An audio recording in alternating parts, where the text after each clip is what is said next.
세상의 최고의 부자 빌 게이츠와 워렌 버핏을 아시지요? 이분들이 재산을 자녀에게 물려주지 않고 사회에 환원하는, 기부하는 운동을 벌이고 있습니다. 2014년 기준으로 빌 게이츠의 재산은 760억 불이라고 해요. 한국 돈으로 82조 원인데 이것을 세 자녀에게 물려주지 않고 한 100만 불 정도만 물려주겠대요. 그리고 나머지는 몽땅 빈민 퇴치 단체에 기부를 했다고 합니다. 또 절친인 워렌 버핏도 이 운동에 동참하고 있는데요. 재산이 582억 달러, 우리나라 돈으로 63조 원을 3명의 자녀에게 물려주지 않고 99%를 기부하겠다고 합니다. 이 기부 운동에 미국뿐 아니라 각 나라의 부자들이 함께 참여하고 있습니다. 이렇게 부자들이 기부하는 이유가 무엇일까요? 자식이 미워서일까요? 저는 아니라고 봐요. 그들은 이렇게 말합니다. 아무 일을 하지 않아도 될 만큼 많은 재산을 자식에게 물려주고 싶지 않다. 그 이유는 물려받은 재산은 득보다 실이 많기 때문이다. 결국은 이 내용을 보면 이 두 부자와 기부하는 부자들이 자식을 사랑하는 마음 때문이라는 것을 알 수 있어요. 본받고 싶어요. 오늘 제가 나누고 싶은 것은 하늘 부자이신 하나님 아버지의 마음입니다. 세상의 부자들은 아무 일을 하지 않아도 될 만큼 많은 재산을 자식에게 물려주면 득보다 실이 많기에 자녀를 사랑해서 재산을 기부합니다만, 하늘의 부자이신 왕이신 아버지의 마음은 자신이 이루신 모든 성취와 모든 복을 자녀들을 사랑하기에 모두 몽땅 물려주셨습니다. 여러분, 이것을 로마서 지금 1장부터 4장까지 설명하고 있어요. 여러분, 로마서 1장과 2장에 보시면 모든 사람들이 죄를 범하였음에 어떤 사람도 자기가 이룬 성취와 노력으로는 하나님 앞에 구원을 얻을 수 없다고 이야기하지요. 그래서 로마서 3장에서는 하나님이 자기의 아들 그리스도를 통하여 모든 성취를 이루시고 믿음으로 하늘의 모든 복을 주셨다. 그리고 4장에는 그 예로 아브라함과 다윗을 이야기했고요. 오늘 로마서 5장에서는 하나님께서 모든 복을 받은 자들, 여러분 이 표현을 한마디로 하면 의롭게 된 자들, 하나님 앞에 의롭다함을 받은 자들, 하나님께서 이루신 성취로 하늘의 모든 복을 받은 자들이 이 땅의 고난의 현실 속에서 어떻게 살아야 하는지 로마서 5장에 설명하고 있습니다. 먼저는요, 의롭다 하심을 얻은 자들은 날마다 현재의 삶 속에서 누리는 행복이 있습니다. 로마서 5장 1절 2절에 그 행복이 무엇인지를 설명합니다. 우리는 먼저 이 생각을 해야 합니다. 하나님 앞에 내가 의롭다 함을 받은 것이 하나님이 주신 어마어마한 복이구나, 이 생각을 가져야 합니다. 루터는요, 기독교인들에게 이 진리가 가장 중요한 진리라고 설명합니다. 교회가 무너지기도 하고 세워지기도 하려면 하나님께서 아들을 통하여 이루신 의롭다함의 진리가 교회가 붙들고 있어야 되고, 여러분 지난 일주일 동안의 삶 속에서도 내가 의롭다함을 받았다는 이 진리 위에 서 있느냐 무너져 있느냐가 성도들에게도 중요하다고 합니다. 그러면서 바울은 1절과 2절에 하나님의 모든 복, 믿음으로 의롭다함을 받은 자들은 이 세 가지 현재의 유익을 누리고 있다. 1, 2절에 설명합니다. 그 하나는 그들은 하나님과 화평을 누리고 있으며, 그들은 믿음으로 하나님의 은혜에 들어감을 얻었으며, 세 번째, 그들은 하나님의 영광을 바라고 즐거워한다고 설명하고 있어요. 주님의 은혜길 성도 여러분, 복음 안에 하늘의 모든 복을 받고 의롭게 되셨는데, 지난 일주일 동안 이 세 가지 복을 현재적인 시간 속에서 누리고 계셨습니까? 그 첫 번째는 하나님과 화평을 누리는 행복입니다. 이 화평은요, 단지 하나님의 평강과는 같은 말이 아닙니다. 단순히 내 마음이 평안하구나 이런 의미가 아니에요. 단지 환난이나 절박함 가운데 마음이 고요하고 흔들리지 않는 주관적인 평안을 이야기하지 않습니다. 여기서 하나님과 화평이 있다는 것은요, 하나님과의 관계가 완전히 회복되어서 화목해졌다는 의미입니다. 보세요. 예전에 우리는 죄로 인하여 하나님과 원수였고 하나님께 등을 돌려서 분리된 상태였어요. 진노, 저주를 받아야 되는 상황이었는데, 이제 예수 그리스도로 말미암아 의롭다함을 얻었기 때문에 하나님과의 관계 속에서 화평을 누리게 된 것입니다. 그냥 하나님과 보통 알고 지내는 전화 한 통 정도 하는 정도로 회복된 것이 아니라 하나님을 아버지라고 할 정도로 우리는 자녀이고 새로운 관계 설정이 일어난 것을 화평이라고 이야기합니다. 바울은 지금요, 너희가 하나님과 화목한 것을 아십니까? 이렇게 말하지 않아요. 화목된 것을 믿습니까? 이렇게 말하지도 않아요. 뭐라고 말합니까? 아는 것도 중요하고 믿는 것도 중요하지만 화평을 누리십시오.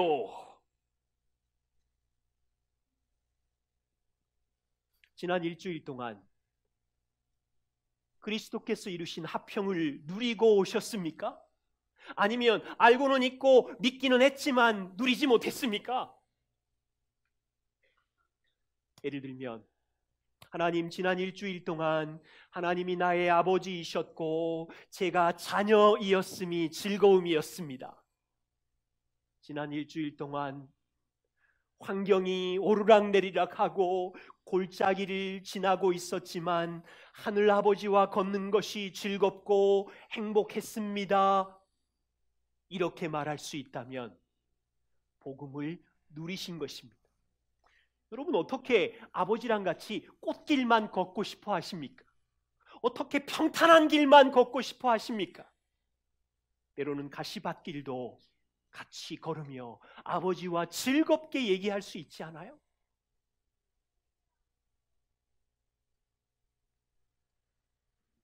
자, 이 뜻이 이제 이해가 되셔야 됩니다. 내가 하나님과 화평을 누리고 있다는 이것은요, 이제 하나님과 나와의 적대 관계가 해소되었다. 하나님의 진노의 위협이 이제는 더 이상 없구나, 이 뜻이지요. 다시 말하면 지난 일주일 동안 자녀에게 또는 회사에서 죄로 인하여 죄책감이 밀려오고 감정이 고통스러운 날이었지만 하나님과 우리의 화평은 무너지지 않는다, 이런 마음을 갖고 있었어요. 이 화평은요, 주관적인 평화가 아니에요. 우리의 일상이 잘 풀리고 성공할 때는 나랑 하나님이랑 평화롭고 관계가 회복된 것 같고, 실패하고 엉망이 된 날은 이 평화가 사라져버린 이런 감정적인 느낌적인 평화가 아니라고요. 우리의 느낌과 감정과 상황에 상관없이 하나님께서 그리스도의 십자가와 삶을 통하여 이루신 화평은 절대로 취소되지 않는다는 거예요. 이게 바울이 이야기하는 복을 받은 자의 자세인 거죠. 두 번째는요, 의롭게 된 자녀의 유익은 날마다 하나님의 은혜 안으로 들어가는 특권을 누리는 행복입니다. 은혜 안에 들어간다, 이것은 예전에는, 과거에는 은혜 안에 들어가지 못하고 밖에 있었다는 말입니다. 그냥 밖에 있었다 정도가 아니라 하나님 앞에 추방당해서 교제가 끊어졌다는 뜻이에요. 과거에 아담과 하와가 에덴 동산에서 하나님과 사랑의 교제를 나누었지만 죄로 인하여 추방되었지요. 에덴 밖으로 쫓겨났지요. 그때로부터 누구도 생명나무 가까이 나아가서 하나님과 교제할 수가 없게 되었지요. 구약을 보십시오. 하나님께서 계신 지성소에 나아가는 길이 막혔습니다. 모든 백성들은 성전의 뜰 안에까지밖에 들어갈 수가 없었어요. 제사장들만이 섬기기 위하여 성소 안에 들어갈 수 있었고, 대제사장만이 1년에 한 번 짐승의 피를 의지해서 하나님이 임재하시는 지성소 안으로 1년에 한 번 한 사람에게 허락되었습니다. 그런데 바울의 고백을 들어보십시오. 십자가로 인하여, 여러분 2000년 전 예수님의 십자가에서 운명하실 때 마가복음 15장 37절 38절 큰 소리로 소리 지르며 숨지시니 무슨 일이 일어났어요? 성소 휘장이 위로부터 아래까지 찢어지면서 길이 열린 거지요. 수천 년 동안 짐승의 피를 의지하여 1년에 한 번 대제사장이 들어가는 길이 허락된 그 길이 이제 복음을 경험한 저와 우리에게는 예수의 피를 의지하여 날마다 은혜의 보좌 안으로 들어가는 것이 주어진 거예요. 우리 중 누구도 청와대에 마음대로 들어갈 수 있는 사람이 여기에는 아무도 없는 것 같아요. 청와대 직원, 비서실장 모든 과정을 거쳐야 대통령을 만나는 특권이 주어지는 거죠. 하나님의 은혜의 보좌에 들어가는 것은요, 구약의 지성소로 들어가는 것보다 청와대에 출입하는 것과도 비교할 수 없는 놀라운 특권인데, 하나님 아들의 십자가의 죽으심을 통하여 이 길이 열렸다는 거예요. 다시 여러분들께 여쭤볼게요. 지난 일주일 동안 이 영광스러운 은혜의 특권을 누리셨습니까? 죄책감이 밀려오는 날 은혜의 보좌로 나아가는 특권을 누리셨습니까? 남자들에게는 어마어마한 피곤과 스트레스가 쌓이는 날 하나님 저 좀 도와주세요, 이 특권을 누렸습니까? 수많은 염려와 근심이 밀려오고 억울하고 분노가 산더미 같을 때 은혜의 보좌 앞에 나아가는 이 특권을 누리셨는지 지금 생각해 보셔야 돼요. 믿지 말고 바울은 누려라 라고 이야기하는 거예요. 왜 그래요?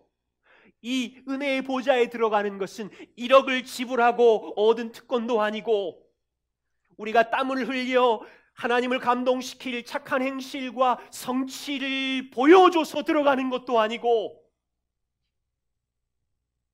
그걸로 들어갈 수가 없어요. 오직 그리스도께서 이루신 이 은혜의 믿음으로 들어갈 수 있는 거죠. 그분의 완전한 용서를 믿었기 때문에 주님이 주신 의의 옷을 입고 하나님의 보좌로 당당히 담대하게 들어갈 수 있는 것이 자녀들이 받은 복음의 유익이지요. 세 번째입니다. 여러분, 복음으로 누리는 현재의 행복이 놀랍지 않습니까? 우리 느낌과 감정에 상관없이 하나님과 더불어 화평을 이루는 것이며, 자녀이기에 은혜의 왕 앞에 어떠한 상황이든지 들어갈 수 있는 것이며, 또 하나는 미래에 주어질 하나님의 영광 천국에 들어갈 소망을 주신 것을 바라고 즐거워하는 것이지. 우리가 아파트를 바친 것도 아닌데, 우리가 자동차를 바친 것도 아닌데 하나님이 복음으로 이런 영광을 거저 주시겠대.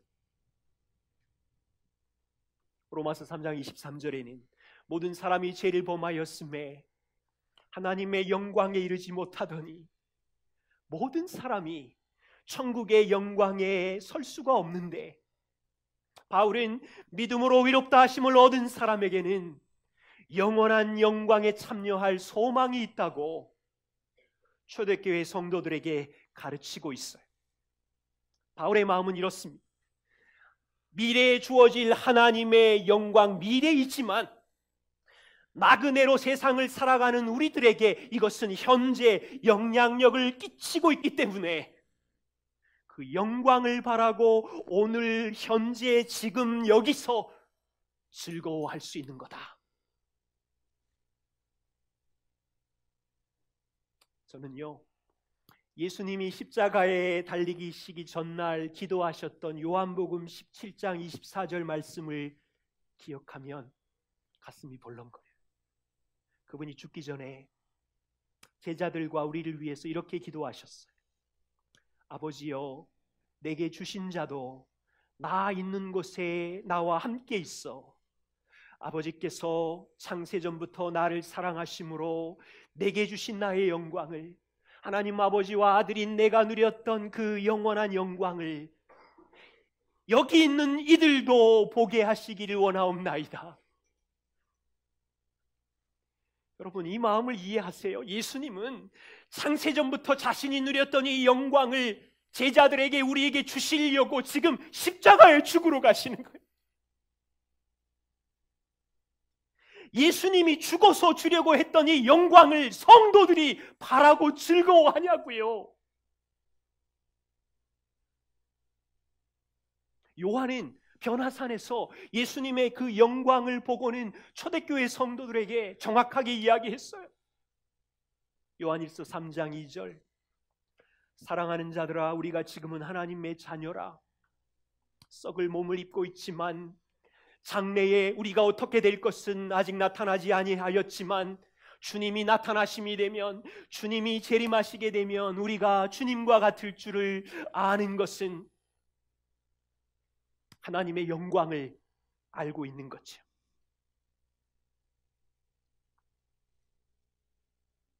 여러분에게 질문합니다. 하나님께서 주시는 모든 복을, 그리스도를 통하여 주시는 모든 복을, 의롭다 하심을 얻은 자의 복을 지난주도 앞으로도 이런 유익과 행복이 있는데 누릴 마음이 있으십니까? 세 가지. 느낌과 감정에 상관없이 하나님과 화평의 관계를 누리고 있고, 망가진 날, 고통스러운 날, 형통한 날과 상관없이 날마다 은혜의 보좌에 나아갈 특권을 가지고 있고, 나그네로 살아가는 우리에게 미래의 아버지의 영광에 참여할 특권, 이것 때문에 즐거워하는 거죠. 그런데요, 이 말은 성도의 삶에 고난이 없다는 뜻입니까? 바울은 바로 3절부터 우리가 이런 복음의 영광을, 행복을 누리지만 여전히 인생의 고난은 있다. 보세요. 인생이 잘 풀리고 성공할 때는 복음의 유익들로 즐거워할 수 있지만 인생이 망가지고 내 뜻대로 되지 않는 나쁜 날을 보내고 좌절스러운 날을 보낼 때는 이 세 가지, 하나님의 화평도 모르겠고 하나님께 들어가지도 않고 미래의 영광이 기쁨을 주지도 않아요. 그렇습니까? 바울은 3절에서 뭐라고 이야기하나요? 다만 이뿐 아니라 우리가 환난 중에도 즐거워한다. 여러분, 믿음으로 의롭다함을 받은, 하나님의 모든 복을 받은 우리들에게는 어떤 날이라도, 형통한 날도 망가진 날도 환난 중에도 즐거워한다고 바울은 외치고 있어요. 다만 이뿐 아니라 무슨 뜻입니까? 형통한 날도 기쁜 날도 복음의 기쁨이 있을 뿐 아니라, 다만 이뿐 아니라 이 기쁨은 현재의 너희들이 환난 중에서도, 직장의 슬픈 날 중에서도, 자녀 양육의 망가진 날 중에서도 충분히 기뻐할 수 있다. 우리 중 누군가가 듣고 어떻게 그럴 수 있습니까? 바울의 말은요, 환난을 이를 악물고 웃어라, 즐겨라 이런 뜻이 아니지요. 고난은 즐겁지도 않고요, 억지로 즐거운 척하는 것은 자기 학대일 뿐이지요. 고난이 닥치면 사람들은 몇 가지로 반응합니다. 어떤 사람들은 자책해요. 나는 이 고생, 이 환난을 받아도 당연해. 죄책감이 밀려오면서 자기의 그 고난이 자기의 죄의 대가를 지불하는 방식으로 생각하는 사람도 있고요. 어떤 사람들은 저쪽에 고난 없이 평탄하게 사는 사람들을 보면서 저 사람들은 고생을 덜 했기 때문에 감사할 줄 몰라? 평안하게 살아가는 사람들을 향하여 비교하고 정죄하며 우월의식을 가진 사람도 있고요. 어떤 경우는 내가 고생하며 많은 힘든 일을 겪었기 때문에 하나님은 이 고생과 수고에 복을 주셔야 돼, 인정해 주셔야 돼, 이렇게 반응하는 사람도 있어요. 이 모두 다 자기의 행함으로 위롭다함을 얻으려고 하는 잘못된 반응이지요. 복음을 경험한 그리스도인들의 반응은 환난 가운데 어떻게 합니까? 즐거워한대요. 와, 새로운 개념이에요. 물론 내가 지금 당하고 있는 고난 자체가 기쁜 것이 아니지요. 인정해요. 고난은 당연히 아픈 거고 괴로운 거예요. 우리는 로봇이 아니지요. 우리는 사람이고 인격이기에 고통은 고통이에요. 그리스도인은 이를 악물고 환난을 참는 금욕주의자가 아니지요.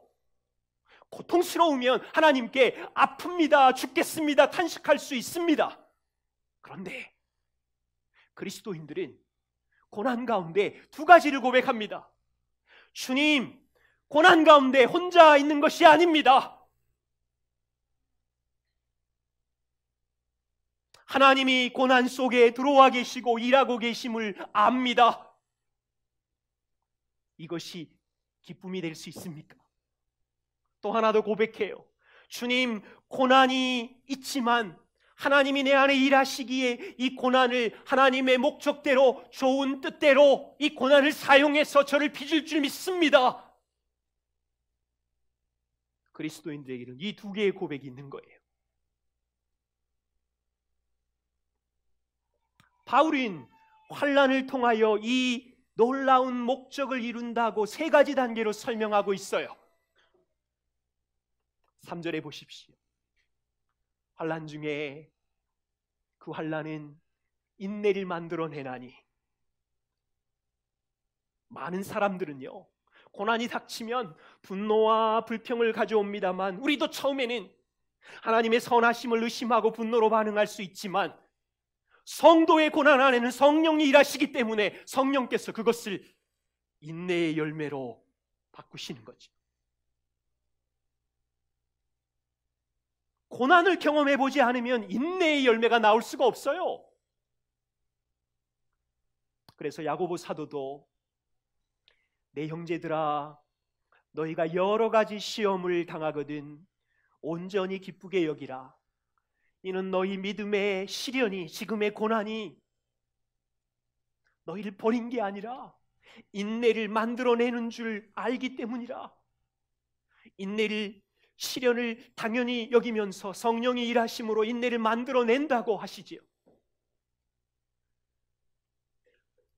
바울은 그 인내는 연단을 이룬다고 합니다. 연단이라는 헬라어 단어는 도키멘이라는 단어인데요, 시험을 받아 합격한 사람의 성숙한 인격이나 검증된 것을 의미합니다. 고난이 있지만 믿음을 가진 자는 부러지지 않는 것이요, 오히려요, 시험을 받았고 통과하면서 연단되어 성숙한 인격으로 검증되는 거지요.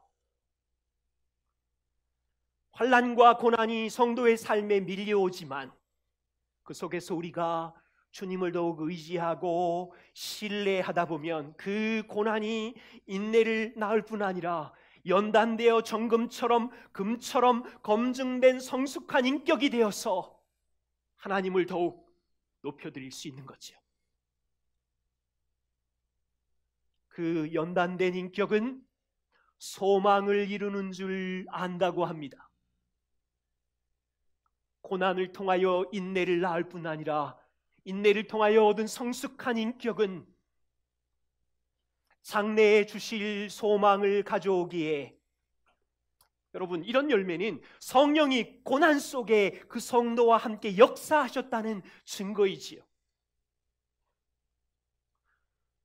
고난은 성도들을 흔들 수는 있지만 그 안에 계시는 성령님께서 고난당한 성도들을 밀쳐내거나 절망으로 몰아가거나 망가지게 하거나 하는 의도가 아니라 놀라운 목적을 가지고 백성들 안에, 고난 안에 계시면서 인내를 만들어내며 연단하여 성숙한 성품을 낳게 하며 영원한 소망을 품게 하는 것이 하나님이 고난을 주신 목적인 거죠.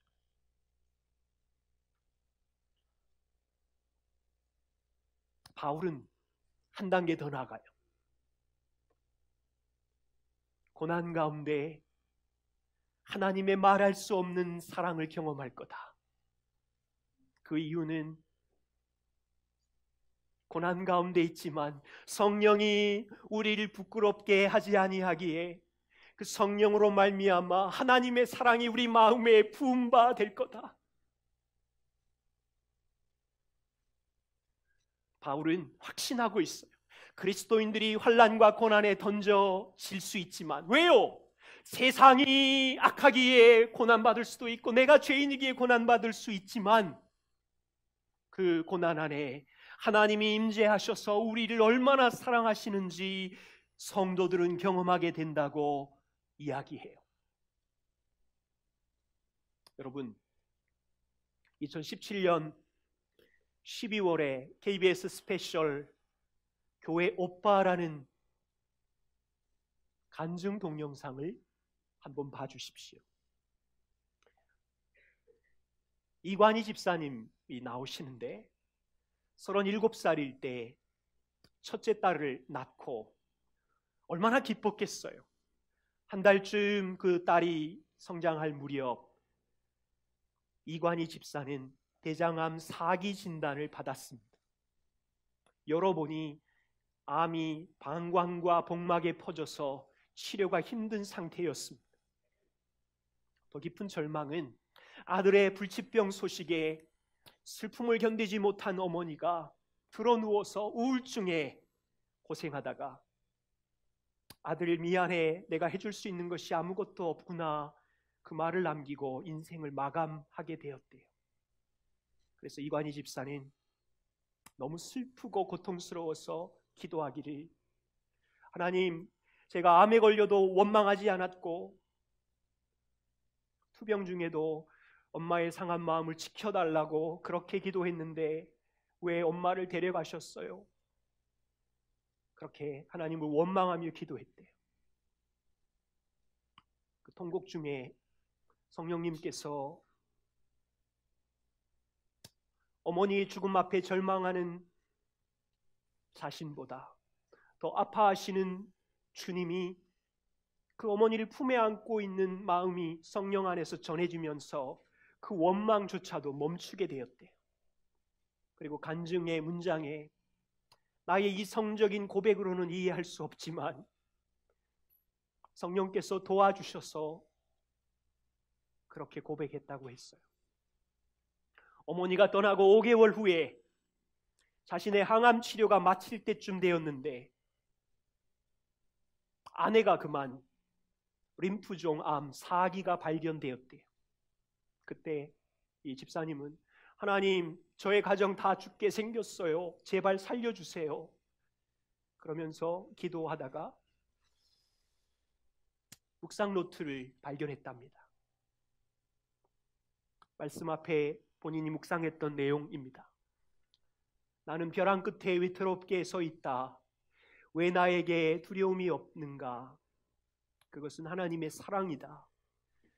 세상 사람들 눈에는 이상할지 모르지만 벼랑 끝에 서 있는 저를 두 팔 벌려 안고 있는 하나님의 사랑, 하나님의 신실함을 바라보니 두려움이 아닌 하나님이 주시는 참된 평안과 위로를 볼 수 있다. 내가 바라볼 것은 절망의 현실이 아니라 위기의 순간 우리의 손을 잡아주시고 힘을 내라고 격려하시는 하나님의 사랑과 은혜이다.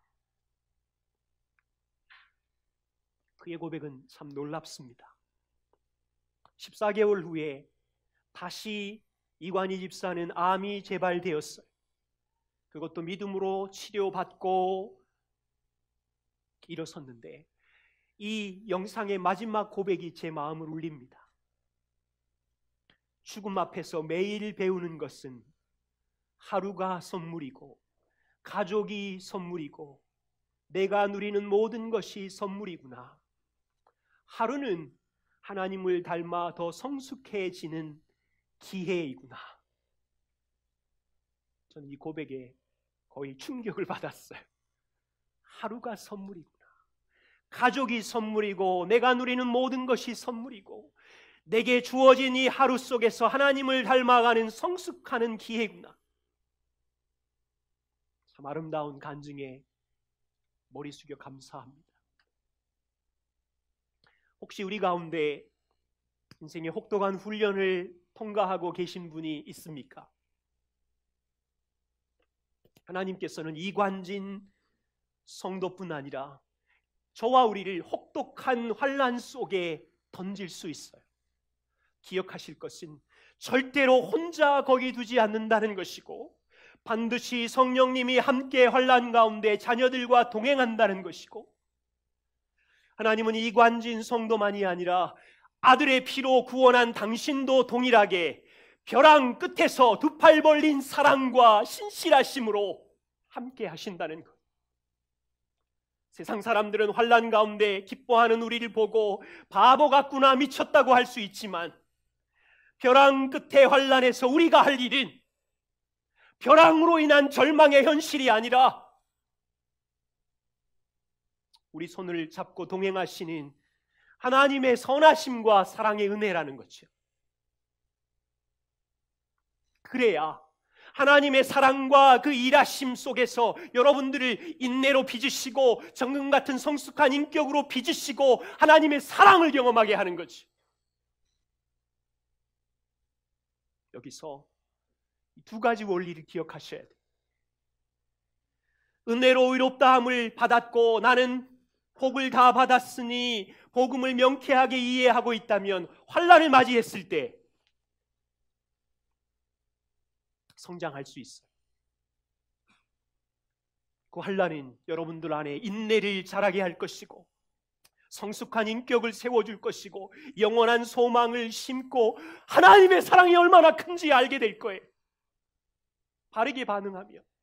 그런데 만일 행위로 의롭게 된다는 생각으로 환난을 맞이하면 위험해요.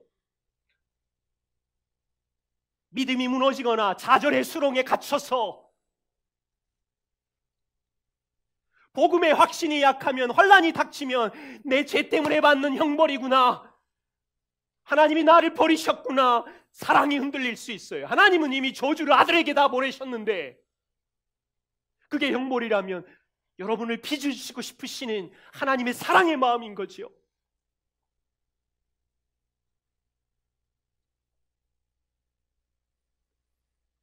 여러분과 이 고백을 하고 싶습니다. 나그네로 살아가는 동안 환난을 당할 때 복음으로 주신 이 하나님의 복, 의롭다 하시는 복 위에 굳게 서 있읍시다. 분명히 고난 당하실 거예요. 나쁜 세상 사람들이 여러분을 억울하게 던지실 거고, 때로는 나의 연약한 죄로 인하여 우리 죄 때문에 고난이 밀려올 수 있어요. 그런데 복음 안에 견고히 서 있으면 환난이 있을지라도 하나님이 주신 복음의 세 가지 유익 흔들리지 않아요. 완전한 하나님의 평화 아래 나는 들어가 있으며 그 환난 속에서도 하나님의 은혜의 보좌에 나아갈 수 있으며 여전히 나에게 영광스러운 소망이 있음을 흔들리지 않아요. 다시 말하면 다 잃어버려도 복음 안에 주신 이것은 하나도 손상되지 않은 거예요. 이관진 집사처럼 갑작스럽게 건강을 다 잃어버려도 복음 안에 주신 하나님과의 합평은 하나도 잃어버리지 않아요.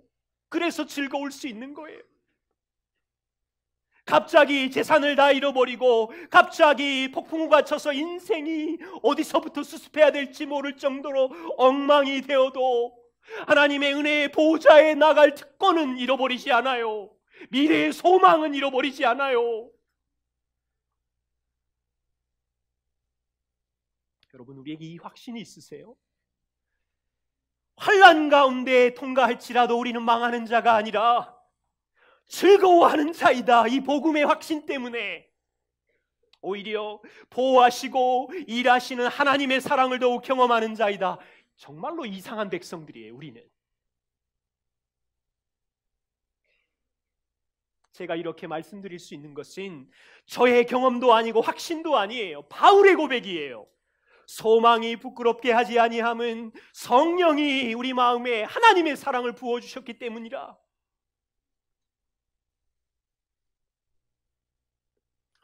살아가는 인생은요, 확신할 수 없는 것 투성이에요. 여기서 살아야 되나 저기서 살아야 되나, 직업을 이거 바꿔야 되나 저 회사를 다녀야 되나, 이 사람과 계약을 맺어야 되나 저 사람과 약속을 해야 되나, 많은 일이 확신이 서지 않는 일투성이지만 절대적으로 확신할 수 있는 진리가 있으니 오늘 말씀이에요. 다 무너져도 예수님과 나와의 하나님과의 합평은 붙잡고 있을 수 있어요. 그분의 은혜의 보좌에 나아갈 수 있어요. 내게 주신 영원한 천국의 소망은 붙잡을 수 있고, 상황과 느낌은 이해되지 않지만 환난 가운데 하나님의 손이, 성령의 능력이 우리를 실망시키거나 부끄럽게 하지 않으려고 함께 있다는 것을 알기에 즐거워할 수 있는 거예요. 기도하겠습니다.